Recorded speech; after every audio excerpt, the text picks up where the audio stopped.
Ang saya-saya talaga sa Mythic. Moskov na. Nagmia pa.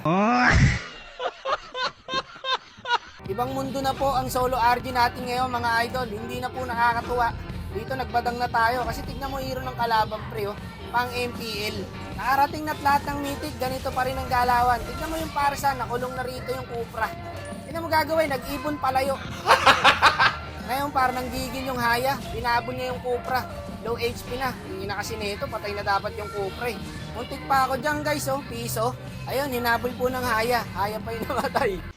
Okay kayo. Yung Haya pa yung naging masama oh. Sa Patrinash to kung hindi dahil sa Parsa na to. Tignan mo naman, tinatangki yung tower, ang galing. Ay, nako, ano ba naman itong mga kampi na to? Mythic ba talaga kayo? Paano guys nakakarating na Mythic yung mga ganitong galawan? Dapat nai-stack na lang sa Epic eh. Tapos yung mga kalaban, palong-palo. Tingnan mo, hindi naghihiwalay. Paala kayo sa buhay nyo dyan. Okay, patabayin nyo ng patabayin yung kalaban. May surrender naman eh. Ang sarap na lang mapunta sa kalaban, no? Sama-sama. Kanina pa yan guys, hindi naghihiwalay. Pero tatry natin buhatin itong mga to guys. Badang naman gamit natin eh. Pero hindi madali ito, naka-early yung kalabang guys eh. Ang sasakit na oh. Puta na, outplayed pa ako. Ang kati talaga ng Arlot. Taba na kasi. Pa, tumitipi pa par.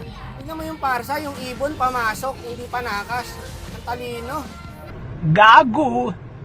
Sana naging ibon ka na lang boss, hindi ka na naging tao. Bale guys, wala tayong magagawa dyan. Mag-rotate na lang tayo, buhatin na lang natin itong mga to. May magaling pala yung Moskov eh. O dito na lang ako. O may pag-asa pa, ayoko na dyan sa mid. Madadamay lang ako dyan guys eh. Gagi, nabon yung link pre yung Parsa. Eto malala na talaga. Hindi pa napansin ng Mia na may link doon. Tignan mo, ang sarap pa rin ng lakad niya eh. Tanggal ang mga player to. Mga wala bang mapa yung ML nyo? Wala talaga guys. Kailangan mo talagang umikot kasi kung hindi ka iikot rito, walang mangyayari. Kawawa mga magiging kakampi nito next game guys. Cancer na, mga wala pang galaw. Ito lap trip to eh, ito yung magpupush kami. Ngayon, na-clear po ng Cecilion yung minions. Dire-diretso pa rin siya.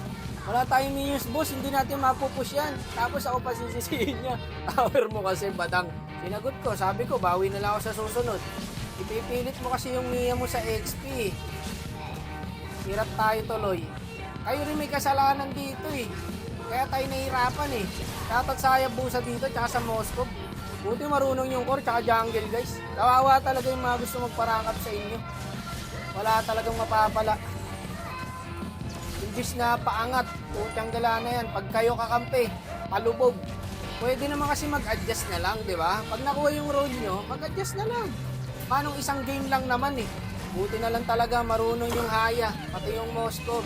Etong Parsa tsaka Mia, pag nakampi nyo to guys, nako, sinasabi ko sa inyo, lamang talo. Tsaka malala na rin talaga ang solo RG guys. Drafting pa lang, manghihina ka na. Tinitipian ako nito kanina pre, pabawi. Tara, tapusin na natin. Na makapagpahinga na, mamaya na ulit ako maglalaro. Baka bawiin eh. Ang hirap manalo, tapos next game mo, 9 minutes lang, tapos na kayo. Lugi sa Parsa eh, nagpapit lang eh. Nanalo nang walang ginagawa. Samantala yung kampi niya, hirap na eh. Tayo pa yung BB doon. Shoutout nga pala sa Haya, pati sa Moskov. Doon sa dalawa, wag na kayo.